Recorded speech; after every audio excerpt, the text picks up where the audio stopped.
Como administrar a dois à luz da Bíblia? A gente vai conversar hoje aqui, à luz da educação financeira também, mas a Bíblia é sempre a nossa primeira peneira.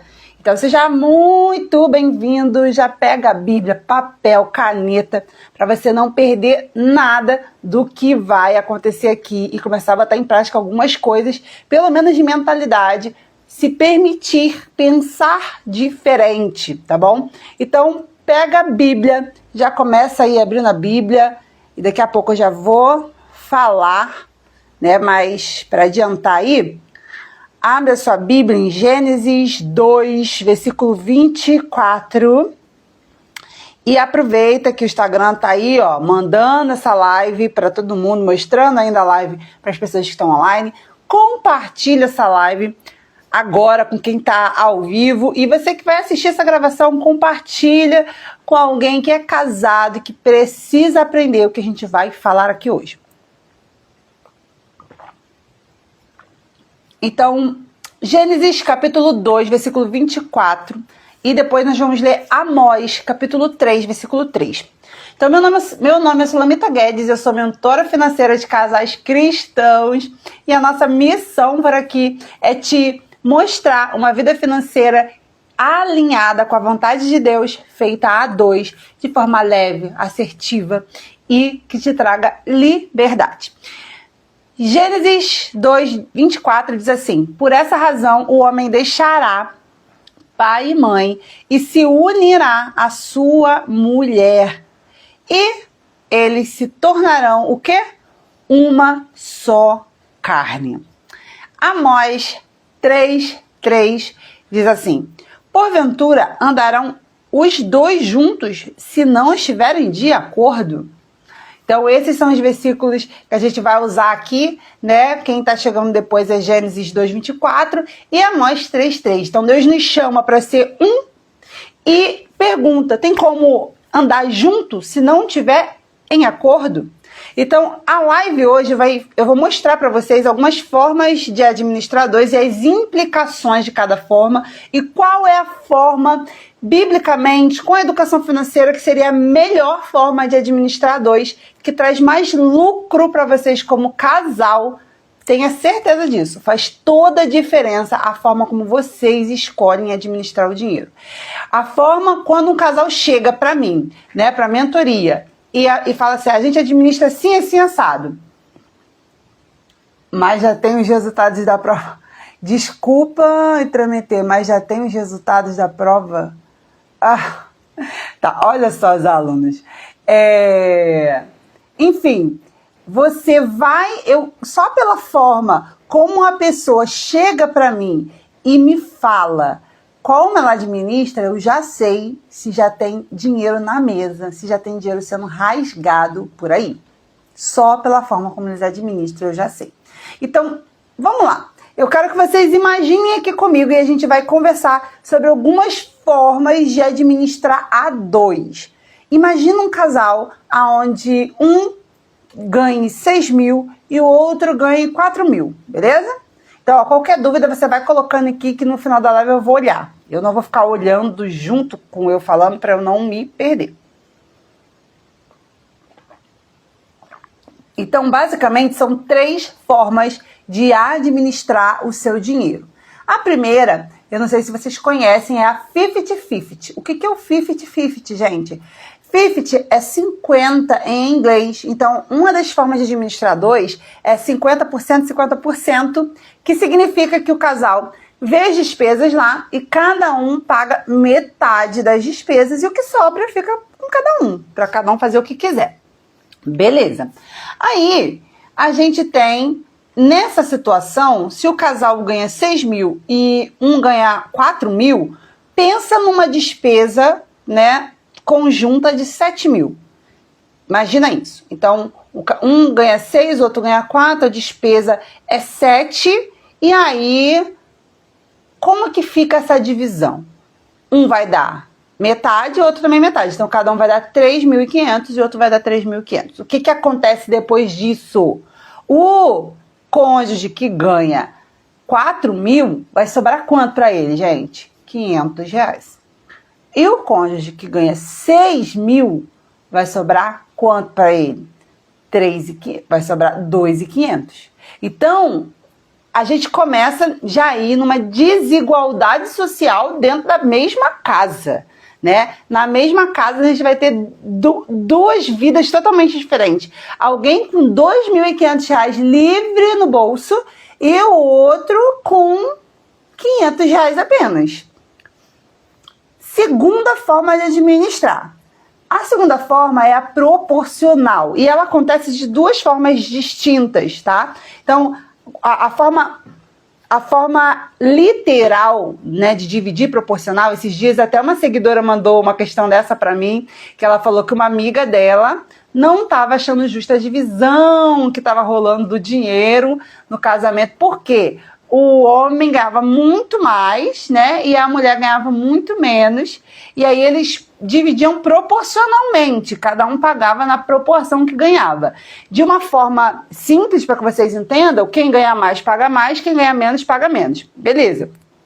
Só que elas não estavam achando justo, porque a mulher gastava mais, né, dinheiro com coisas pessoais do que o homem. Então, estava achando injusto essa parte aí.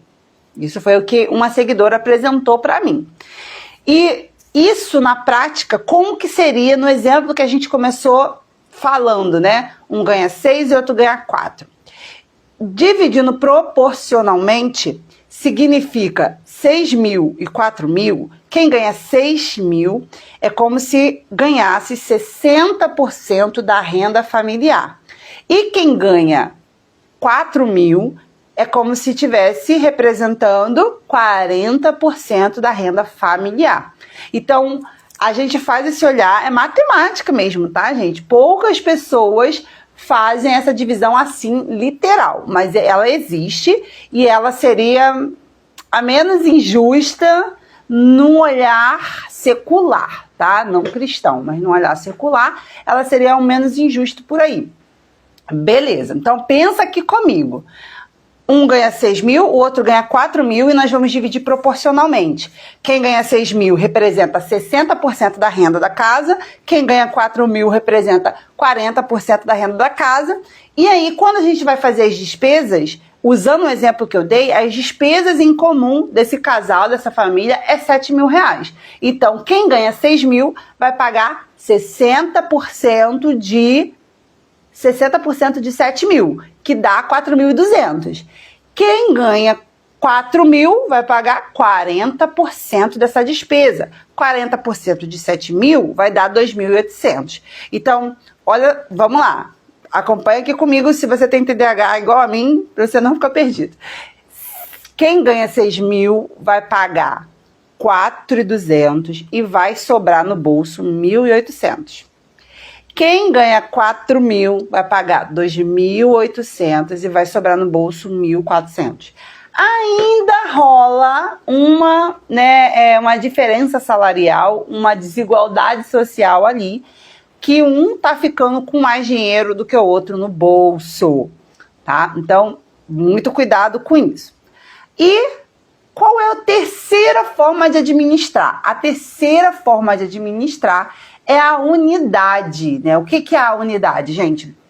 A unidade, eu não olho primeiro as despesas. Esse é o principal fator do porquê é muito melhor você trabalhar na unidade. Quando você trabalha tanto no primeiro caso como no segundo, né, no 50-50 ou na forma proporcional, você não olha o dinheiro todo primeiro. Você olha as despesas e fica manipulando com o dinheiro que tem. Só que essas despesas, elas não foram pensadas no total. Elas foram sendo feitas de forma aleatória. Beleza. Outra forma, né, ainda vou voltar um pouquinho para a parte proporcional, porque eu falei da parte proporcional de uma forma literal, mas existe a maneira de dividir proporcionalmente que não é a literal, que é o que acontece com muitos casais cristãos que eu acompanho, que chega para mim a maioria, assim, a maioria assim, maçante faz assim. O que é uma divisão proporcional de uma forma mais informal? É quando cada um do casal paga alguma coisa. Então, acaba se fazendo uma divisão, meio que considerando quanto cada um ganha, e aí quem ganha mais fica responsável das contas mais pesadas, geralmente o homem. Não que geralmente o homem ganhe mais, mas geralmente é assim que as famílias fazem. Então, o homem fica responsável das despesas mais densas da casa, compra aluguel, e às vezes a esposa fica com aquelas despesas mais variáveis, com coisas mais menos graves, menos sérias, né? Fica responsável de comprar uma roupa, de um passeio, da escola. Então tem pessoas que dividem assim. Eu vou pagar a conta de luz, você paga o aluguel, eu faço as compras, você paga a escola, eu pago, enfim. Né? Isso também é uma forma proporcional de se dividir o dinheiro. Ok. E a unidade? E depois eu vou voltar para falar dos problemas que acontecem nessas duas formas de administrar, tá? Na unidade, eu não penso primeiro nas despesas, eu penso primeiro na renda familiar, que é o que a gente leu, né? Quando a gente casa, se você é cristão, cristã, quando a gente casa, você se torna um, ok? A Bíblia fala que você vai se unir com seu esposo, com sua esposa, você vai se tornar um com ele. Preste atenção, é um. Sabe aquela coisa de você não saber onde começa um e onde termina o outro? Você se torna um. Sula, mas e a nossa individualidade? Vamos chegar lá, tem isso também, é importante. Mas a gente precisa separar individualidade de individualismo. Porque se você tiver individualismo no casamento, não vai fluir. A individualidade, ela é saudável, mas o individualismo, ela mata o relacionamento, tá? E aí, quando a gente fala de unidade, como que a gente trabalha? A gente vai pegar o quê? A primeira renda familiar. Então, nesse caso aqui, quanto nós temos? Nós temos 10 mil, beleza. Qual é o valor da nossa renda? Bom, a nossa renda, as nossas despesas, elas estão somando 7 mil, beleza. Então, vamos pagar todas as coisas e sobra 3 mil. Então, o que a gente vai fazer? 1.500 para cada um, de forma igual. Igual. Aí, vai ter gente que vai falar assim, mas isso aí não é justo.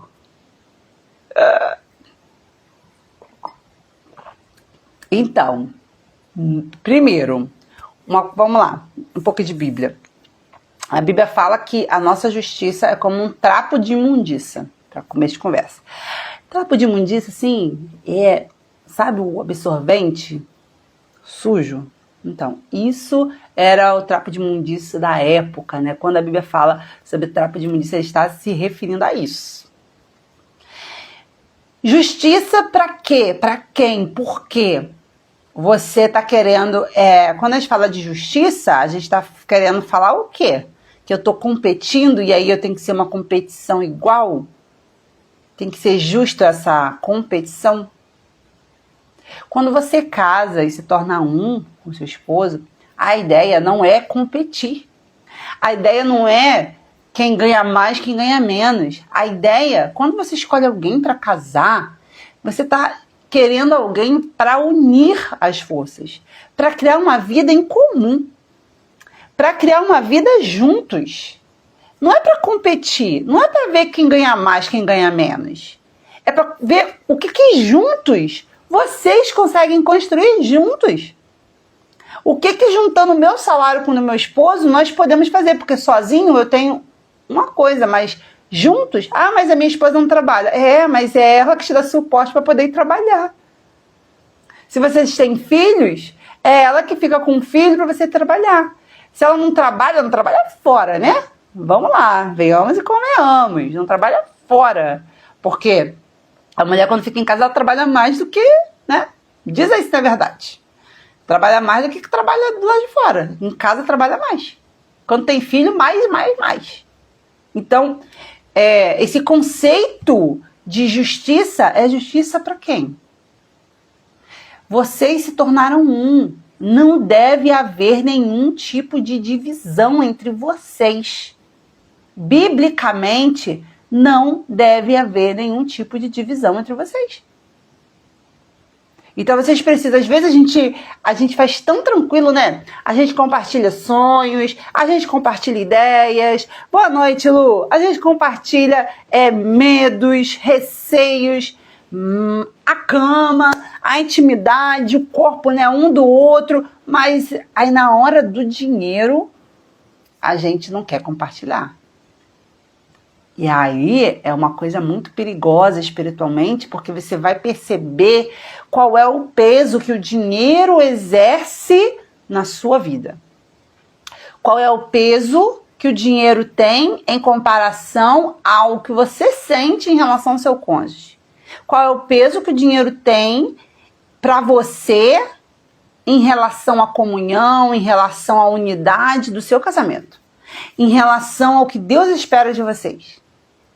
Às vezes a gente acha que para o dinheiro ser nosso senhor, ele precisa, como eu posso dizer, a gente precisa ter muito dinheiro, né?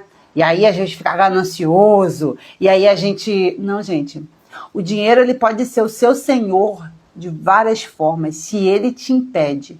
Se nessa área você se sente bloqueado, impedido de fazer aquilo que Deus quer, como Deus quer no seu casamento, por uma sensação de injustiça, por uma sensação... Você está sendo dominado pelo dinheiro. Então, na unidade, não tem essa das minhas contas e as contas do Mário.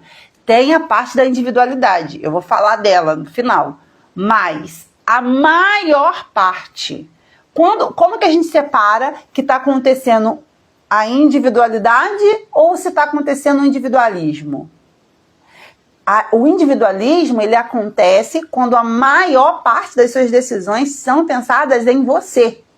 E a individualidade é quando você tem uma pequena parte, a maior parte é pensando no todo e a menor parte para cada um pensar em si. É importante o casal ter, cada um dinheiro para fazer o que quiser, tá? Vou falar disso. Mas a maior parte é decidida em conjunto. Então não tem as minhas contas ou as contas do Mário. É as contas da casa. As minhas coisas, se o marido precisa cortar o cabelo, se a esposa precisa fazer a unha, isso não é uma despesa prioritariamente do outro, mas é da casa. É das necessidades de cada um. As necessidades de um é a necessidade de todo mundo, sabe? O que é importante para o seu esposo é importante para você, de uma forma geral, e vice-versa. Então, eu olho todas as contas, igual esse casal, né, que essa minha seguidora comentou deles. Por que ela achava injusto dividir? Porque ela gastava mais com cuidados pessoais do que ele. Então, preste atenção, o que já aconteceu ali? Aconteceu ali que tem coisas que eram importantes para ela que não eram consideradas na parte do comum, né? Então acaba que fica para ela mais coisas para ela pagar do que para ele. Mulher tem cabelo, unha, depilação, sobrancelha, tantas coisas, né? Maquiagem, enfim, o homem faz o quê? Corta o cabelo e faz a barba, né? A maioria deles. Então, acaba que fica injusto realmente. Então, tem que ver prioritariamente, tá? Há casos e casos, mas prioritariamente as despesas dos dois têm que estar em comum. Beleza. Quando... boa noite, Dival. Quando você separa o dinheiro dessa forma, você tem uma clareza muito grande. Sula, mas eu acho que isso não dá certo. Aliás, eu acho que não tem problema, cada um paga alguma coisa, cada um fica responsável de alguma coisa. Então, vamos lá, vamos conversar? O que acontece quando cada um paga alguma coisa? Né? Eu nem vou falar muito do 50-50, porque a não ser que os dois ganhem absolutamente os mesmos valores de salário, o 50-50 é a pior forma de administrar, tá? Então já corta ele aí do seu... Que 50-50 é o quê? 50-50, ou seja, cada um paga metade das despesas da casa.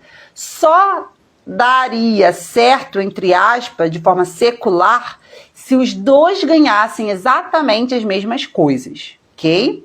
Beleza. mas corta o 50-50. Para mim é a pior forma, né? Como educadora financeira, como mentora de casais, eu digo para vocês, é a pior forma de administração a dois que vocês podem ter. Olhando para o proporcional, que é o que mais acontece nas famílias cristãs,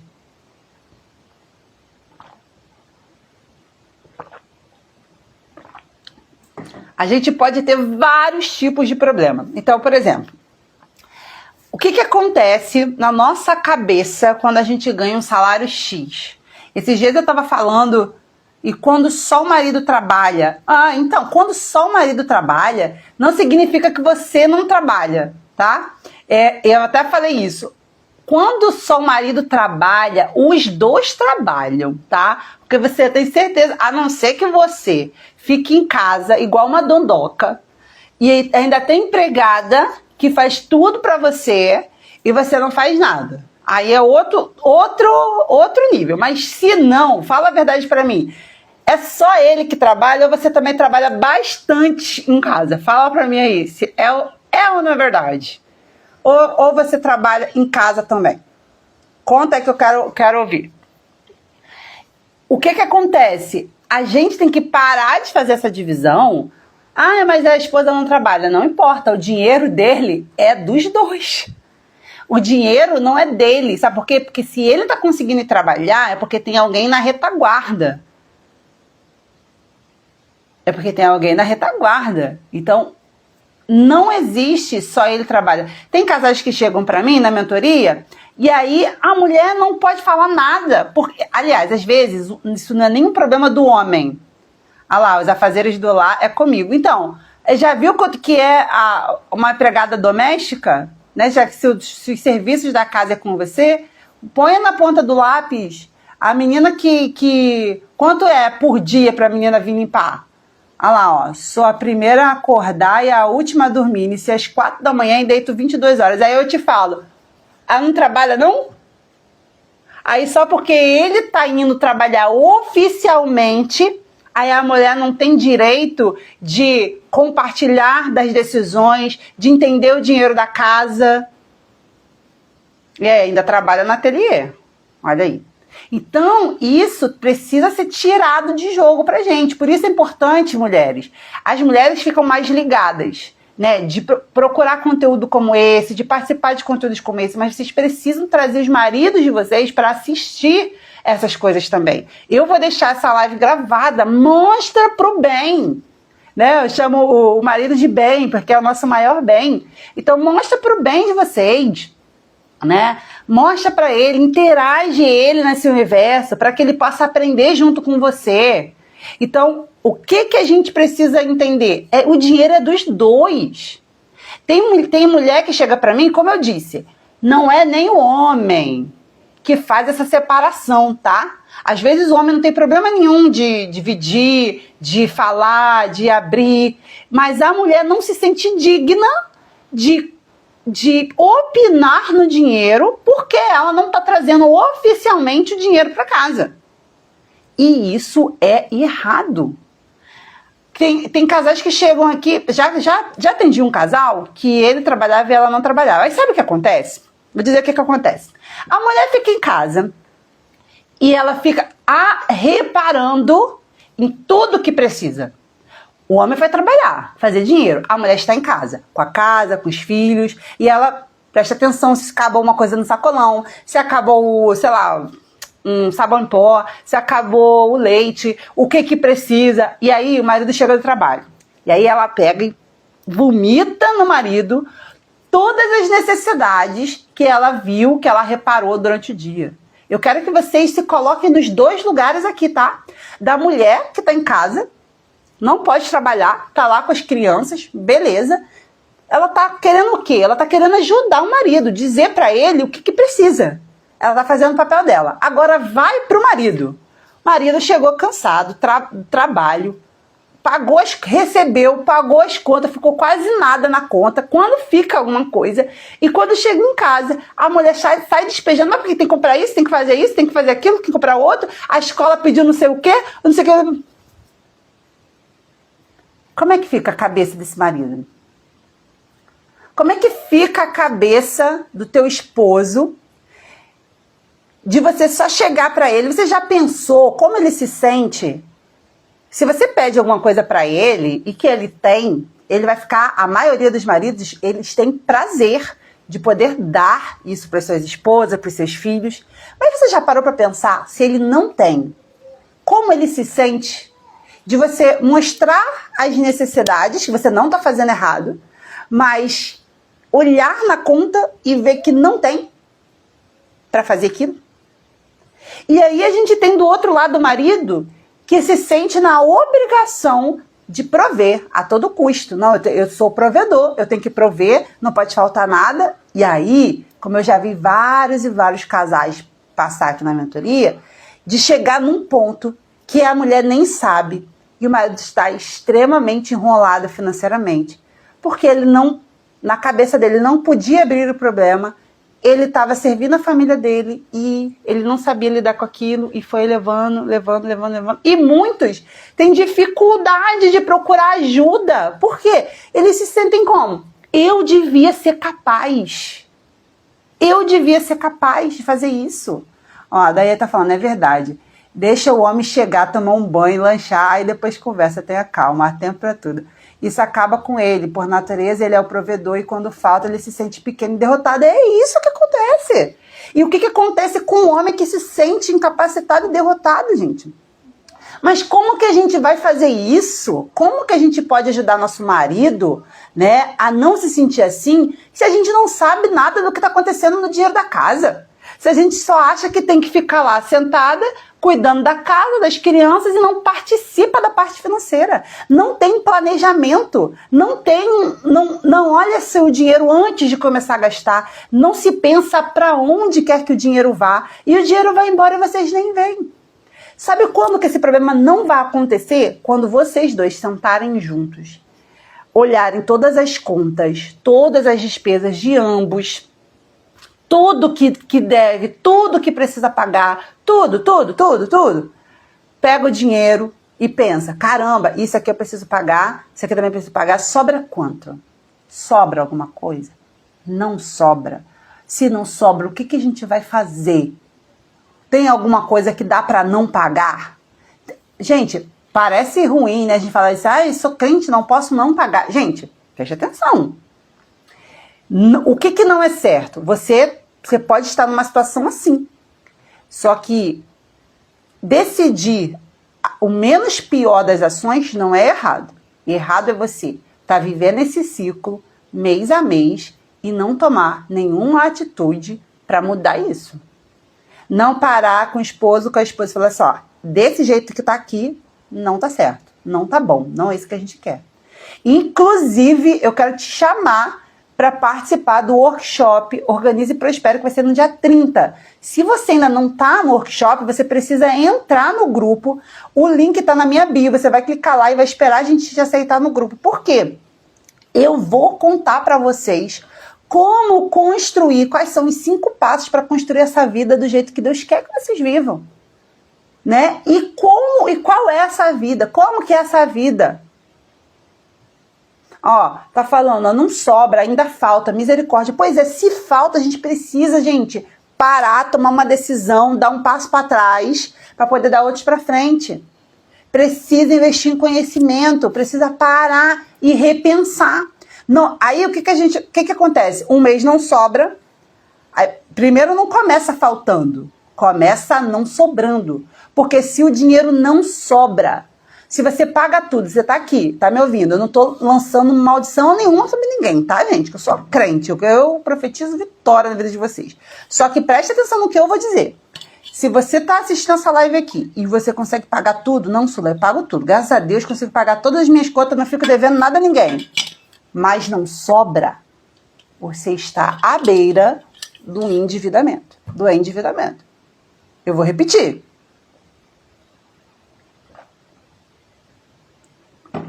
Se você está assistindo isso aqui, você consegue pagar tudo, mas não sobra, você está à beira do endividamento. Por que você está à beira do endividamento? Gente, porque se você paga tudo e não sobra, qualquer emergência você não tem como lidar com ela. Se tiver um pneu que furar, uma criança que ficar doente, um carro que bater, sei lá, alguma coisa em casa que quebrar, você vai precisar se endividar. Ah, não, a gente pensa assim, né, que endividar é não conseguir pagar uma dívida, não conseguir pagar um empréstimo. Não, gente, se endividar é você não ter dinheiro para terminar o mês. Se você, no mês, precisa usar o cartão de crédito para fechar o mês, você está endividado. Você está gastando mais do que você recebe. Isso uma hora estoura. Então, por que a gente entra nesse ciclo, né? O ciclo não começa faltando. O ciclo começa não sobrando. E não sobra, e depois o próximo passo é faltar.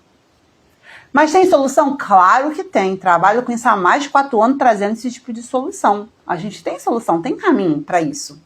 Agora, se vocês não se unirem como casal, se vocês ainda ficarem olhando, essa é a minha conta, essa é a sua, vai ser muito difícil vocês conseguirem sair disso.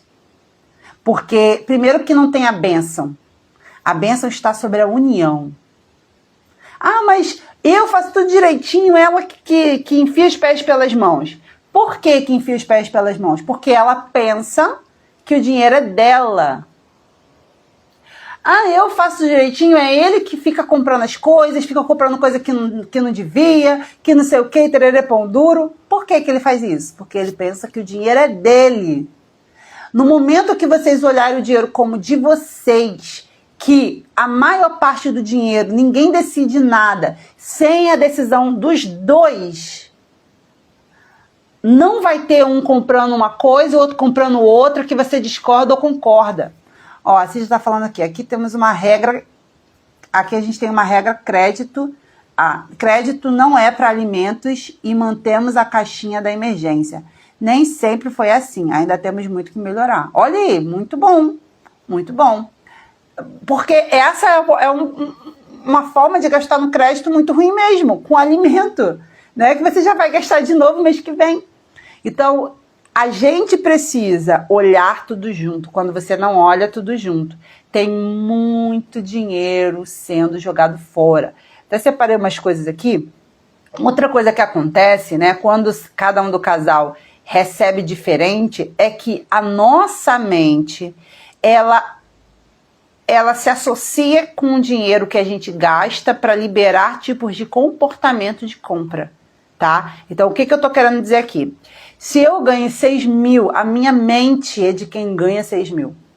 Então, meu comportamento de compra é de quem ganha 6 mil. Se eu ganho 3 mil, eu tenho um comportamento de compra, né, alinhado ali perto dos 3 mil. Quando cada um ganha uma coisa diferente e não é visto tudo junto, cada um tem uma sensibilidade à compra diferente. Então, eles se comportam de forma diferente. E aí um problema, né? Porque vocês vão ter várias coisas em comum. Vocês vão ter vários passeios em comum, amigos em comum. Aí vocês separam as contas, mas aí vai ter um passeio. Vai ter um passeio com um casal falando de tal, vamos. Aí vamos. Aí tá, aí vai lá, cada um paga o seu. E vai ter um negócio lá da escola da Júlia, e aí os pais têm que pagar não sei o quê. Não sei o que lá. Vamos? Não, vamos sim. Aí, um do casal, geralmente que ganha menos ou mais descontrolado, já não tem mais dinheiro. Só que fica sem graça de dizer que não pode ir, que não pode fazer, que não pode estar. Pensa, vocês têm uma vida em comum. Aí, então, o marido vai pro passeio lá e a esposa não vai? Aí, a esposa vai e o homem não vai? Pensa que chato isso. E aí, muitos se enrolam. Eu já atendi casal assim, a mulher se enrola porque o marido tem um comportamento descontrolado, mas e é tudo assim, vamos fazer a viagem e tal? Vamos, né? E aí cada um paga metade. Aí vamos fazer a viagem, você dá isso, eu dou aquilo e a gente vai fazer a viagem. Só que, preste atenção, não é tudo em comum. Aí ele tem gastos de um jeito, ela tem gastos de outro. Só que o incomum acontece várias e várias vezes. Se vocês não têm o dinheiro junto, tudo junto, vocês perdem o controle do quanto vocês podem fazer. E outra coisa, quando você tem dinheiro separado, você tem uma brecha muito grande para fazer besteiras financeiras, porque no seu subconsciente você tem a ideia de que o dinheiro é seu. Então, se o dinheiro é seu, vou fazer isso mesmo porque eu mereço. Porque é seu. Você já reparou como é que a gente cuida de uma coisa que é nossa? E como que a gente cuida de algo que é do outro? Quando eu posso pegar esse copo aqui e cuidar bem dele, mas se ele for de outra pessoa e essa pessoa me emprestar, o meu cuidado com esse copo é maior. Sim ou não? Por quê? Não é meu, é do outro. Quando eu olho o dinheiro como nosso, ou seja, o meu dinheiro não é só meu, é de todo mundo, eu tenho um senso de responsabilidade muito maior com o que eu vou gastar. Porque vai afetar todo mundo. Vai afetar de qualquer jeito, você vendo junto ou não. Só que quando você vê junto e que o outro precisa saber de tudo, e eu não estou falando aqui de uma visão machista, de que a mulher tem que falar tudo para o homem. Estou falando que a mulher tem que falar e o homem também tem que falar para a mulher. A gente separa uma pequena parte para cada um fazer o que quiser. Essa parte, cada um faz o que quiser, e dessa pequena parte, você não precisa comunicar para o outro. Você pode gastar como você quiser. Vai ficar na sua carteira para você comprar tudo de bala se você quiser. Comprar tudo de blusinha se você quiser. Comprar tudo de jogo se você quiser. Agora, só essa parte. O resto é tudo em comum. Já viu o saco de batata? O saco de batata parece que está todo mundo junto. Mas isso não é união. A união é o purê. Por quê? O saco de batata, ele esconde muitos defeitos. É a mesma coisa das finanças aí na sua casa. Enquanto vocês veem as finanças separadas, vocês mantêm um diálogo assim. Não, mas eu posso contar com ele pode contar comigo. Se um precisar, eu tô junto. Não, se ele precisar, eu tô junto. Se ela precisar, eu tô junto, tá bom. Mas ainda cada um com o seu. Aí sabe o que vai acontecer? Um defeito esconde o defeito do outro. É igual saco de batata. Você olha, parece que tá tudo lindo. Parece até que eles montam, né, o saco de batata de propósito, para você só ver a parte bonita de cada batata. Você acha que tá assim, né, bafando comprando aquele saco de batata. Quando você abre o saco de batatas, aí é que você descobre que tem uma batata furada, que tem uma batata machucada, que tem outra estragada, que, enfim, é uma mais gordinha, uma mais magrinha, enfim. Agora no purê não, o purê, como é que é feito o purê? Eu abro o saco de batatas e aí eu vejo o defeito de cada um. Não, gente, não é para acusar o outro, não é para ferir o outro, é para entender quais são as nossas fraquezas e as nossas forças. E separar isso, e tirar isso, e extrair o que é de melhor de cada um. E aí, quando eu abro o saco de batatas, eu vou cortar as partes ruins e vou pegar só a parte da batata que é a melhor. E essa batata eu vou fazer o purê. E aí, no purê, tem o melhor de cada um. E quando você come uma garfada de purê, você não sabe se aquela batata que você está comendo é a gordinha, é a magrinha, é a que foi cortada, não foi cortada, porque tá tudo unido. Entende que não é junto? É unido, misturado. Então, se eu continuo vendo o dinheiro como meu, como seu, vocês estão se iludindo, vocês estão escondendo, não de maldade não, mas vocês estão escondendo o defeito de um de outro. Vocês só vão ver quando vocês jogarem tudo na mesa, o que um faz e o que o outro faz. Aí vocês vão ver o dinheiro que está sendo jogado fora e o que não devia estar sendo gasto. Ó, deixa eu ver aqui.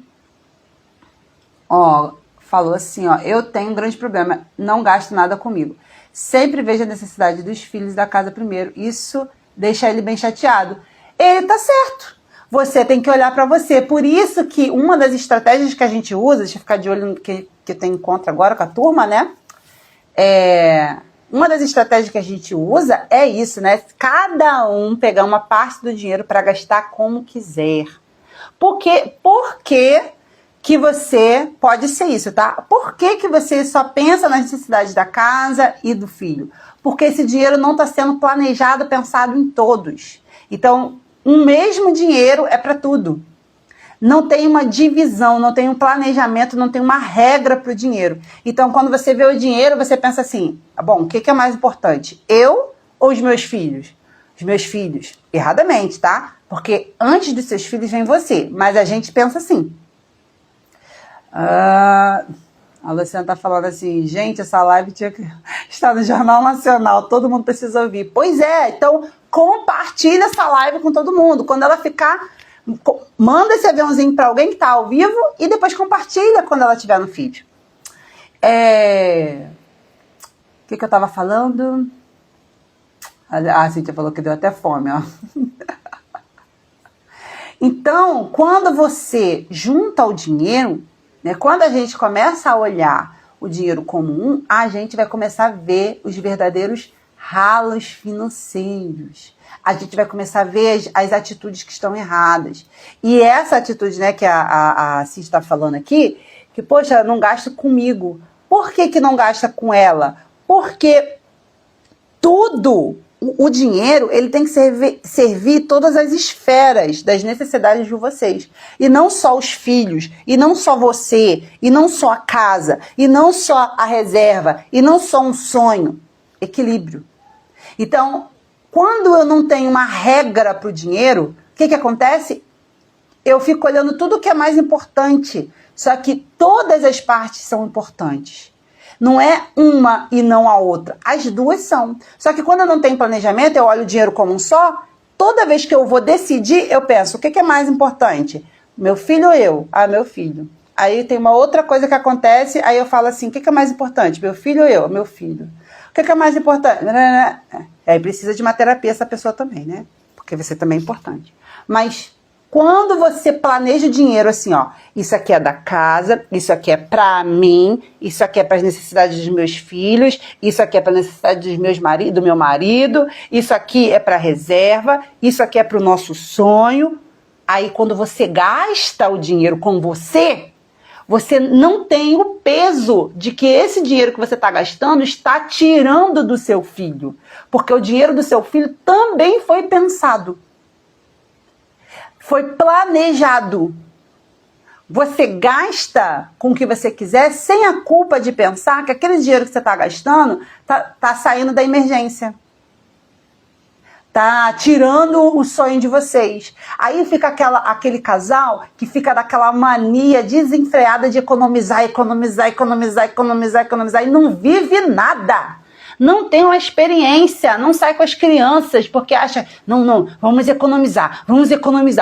E aí vai chegar no final da vida com dinheiro guardado e frustração acumulada também. Só um minutinho. Deixa eu ver aqui.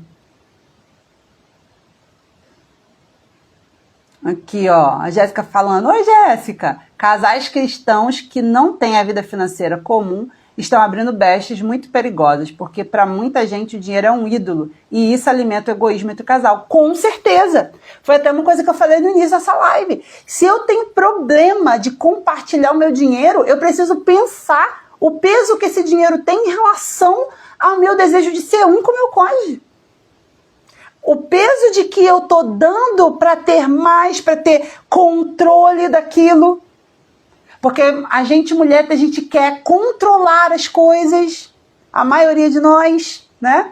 Ó, eu gostaria que fizéssemos as compras no mercado e depois pagássemos todas as contas. E depois os rolês, lanches, ou pagássemos primeiro as contas e depois fazer o mercado. Então, por isso que é importante, gente, vocês participarem de um processo, porque a gente olha tudo, a gente decide isso pelo todo. E o mercado, por que o mercado às vezes acaba sendo um problema? Porque o mercado é visto como uma coisa variável. Quantas pessoas eu vejo falando assim, não, mas você gasta muito no mercado? Não, eu gasto muito, mas a gente só compra o que precisa. Não existe. Guarda isso que eu vou falar. Não existe comprar o que precisa, gente. O que precisa é muito variável, é muito subjetivo. Você não pode sair para o mercado para dizer assim, vou comprar o que precisa. Você tem que, o que você tem que ter na tua mente? Quanto dinheiro você tem para ir no mercado? E a partir desse dinheiro você tomar as suas decisões. É diferente, é muito diferente. Então, a gente precisa, hoje aqui vem primeiro as contas fixas, depois mercado com prudência e depois lazer. Então, isso também é uma forma, mas você precisa decidir. Por que muitas pessoas deixam o mercado para depois? Porque o mercado é variável. As contas fixas são certas, mas o mercado também precisa ser fixo. Sula, mas isso é impossível, porque as coisas vivem subindo de preço. E eu digo para vocês, a gente aqui já passou, acho que mais de 2 anos, com o mesmo valor fixo de mercado, os preços subindo e dando certo. Por que dá certo? Porque isso aqui não serve para quem não é crente não, tá? Só para quem é crente. Verdade seja dita. Porque quem governa a nossa vida é o Senhor. Se você... Mas por que, Sula, que você manteve o valor do mercado durante 2 anos da mesma coisa? Por quê? Porque a gente não ganhava mais. Então eu vou gastar mais no mercado, mas se eu não estou ganhando mais? Estava ganhando a mesma coisa, então o mercado vai ser a mesma coisa. Só que a diferença é que eu vou para o mercado e é como se eu estivesse dando para Jesus assim, Senhor, aqui meu dinheiro, meus 5 pães e 2 peixinhos, Senhor, multiplica esse dinheiro aqui. E, gente, diante do eterno, né? Quantas vezes a gente ia no mercado e o carrinho voltava assim, né, transbordando, a gente fala assim, gente, verdadeiramente Deus multiplicou as nossas contas. E às vezes o carrinho vinha murchinho, hein? Mas Deus multiplicava aqui na nossa casa, porque tudo durava o tempo que precisava durar. Então, mas eu não saberia disso se eu fosse com as minhas mãos fazer a minha multiplicação, sabe? Botar na mão onde eu não alcanço. Sair comprando. Se você não sabe o quanto você tem, você vai se perder. Você precisa colocar um teto para as coisas que você gasta. Tá? E essas coisas só são possíveis de se fazer se você junta tudo. Se você junta as despesas, se você junta o dinheiro, se você junta o que os dois gastos e consegue ter um panorama geral. Para você decidir quanto que você vai botar para o lazer, quanto você vai botar para o mercado, você precisa ter um panorama geral. Avaliar. Se eu botar o lazer tanto, se eu botar o mercado tanto, dá para botar o mercado tanto? Bom, se eu botar o mercado, esse valor aqui, caraca, não vai sobrar nada pro lazer. Então, se a gente abaixar um pouquinho no mercado aqui, e aí vai ficar um pouco mais pro lazer, o que você acha, amor? Poxa, gostei. E se a gente, olha, eu acho que se a gente diminuir um pouco essa categoria aqui, eu acho que dá para fazer essa outra coisa aqui. Faça essas variações e veja o total. E aí você vai escolhendo como administrar isso. Você tá entendendo? Que não pode ser assim, no relento da nossa cabeça, na forma e na hora. O que acontece com as pessoas? As necessidades chegam e elas vão gastando. Preciso, gasto, preciso, gasto. Isso não é planejamento. Isso é o dinheiro fazendo assim com você, Fazendo assim com você. O que é você controlar o dinheiro? É você dizer para o dinheiro para onde ele tem que ir. Se você não fala para onde ele tem que ir, ele que vai para onde ele quer. E você perde totalmente o controle. Entende o que eu tô falando? Então, gente, deixa eu ver se tem mais alguma coisa que eu anotei que era importante falar. Isso. Então, resumindo para a gente terminar aqui. Qual é a melhor forma de administrar? Junta todas as despesas de vocês. Junta todas as necessidades de vocês. Junta todas as entradas de vocês. Tem marido que fala assim, vou dar uma mesada para minha esposa. Eu sou super contra a mesada. Ai, Sula, por quê? Mas se eu não trabalho, eu preciso ganhar uma mesada. Não, mesada é a gente dar pro filho, pra criança. Você não é filha desse relacionamento, você é parceira dele. Você é sócia dessa união. Você não tem que receber mesada nenhuma. Você tem que ter divisão igual. Você tem que ter condições iguais com ele.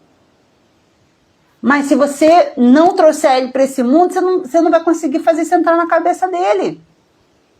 Então não é mesada, não é favor. É unidade. Então, junta, bota na mesa tudo que os dois gastam, tudo que os dois precisam. E aí você olha, quanto que entra? Será que tá sendo isso aqui, né? Essas necessidades aqui realmente são importantes de manter? Porque quando você vê tudo junto, aí você vai ver o que você precisa tirar ou não. Então, botem as coisas na mesa. E aí, já pensa no todo, tá bom? Pensa no todo. Vê as contas, pensa no dinheiro. Gente, tira o dízimo primeiro. Não faça conta com dízimo. Dizima, isso não te pertence, isso é do Senhor, é do Eterno. Tira o dízimo, faz as outras contas e pensa o dinheiro todo para o mês todo antes de começar a gastar, tá? E aí vocês vão conseguir ver o que pode continuar, o que não pode continuar, o que a gente precisa tirar, o que a gente não pode tirar. Enquanto vocês não fizerem isso, vocês não vão ter clareza do dinheiro de vocês. Então, ó, estamos acabando e eu quero dizer, você precisa estar no workshop. Se você ainda não está dentro do grupo do workshop, você vai perder o evento que vai ser uma virada de chave na sua cabeça, no seu casamento, nas suas finanças. Ah, Solomon, mas eu já tenho um controlezinho. Eu duvido você participar de um processo comigo e sua vida financeira não melhorar. Porque, gente, acha que só chega a gente enrolada? Não. Se sobra X e você souber uma forma, uma técnica de administrar, vai sobrar 2X. Então você precisa saber o que está errado, o que está certo, o que você vai fazer. Se eu fosse você, não perdia por nada esse workshop. Então, ó, vai na minha bio, clica no link e espera a nossa equipe te aceitar lá, porque é gratuito, mas as vagas são limitadas. Então, clica e entra, porque lá também eu vou conversar com vocês, né? Tem todo um rolê. E o link vai ser colocado lá, apenas no grupo. Não vai ser aqui no Instagram no dia 30, não vai ser. Vai ser só no Meet, vai ser um grupo fechado. Então, se você ainda não tá no grupo do workshop, entra lá. E chama todo mundo que você conhece para participar, porque não vai querer melhorar e prosperar sozinho, não. Você tem que compartilhar isso com outras pessoas, tá bom? Beijos de riqueza para vocês e a gente se vê amanhã, 6h30 também, se eu não me engano. 6h30 nós temos live aqui e eu vou deixar a votação para vocês escolherem um assunto de amanhã. Beijo! Tchau, tchau!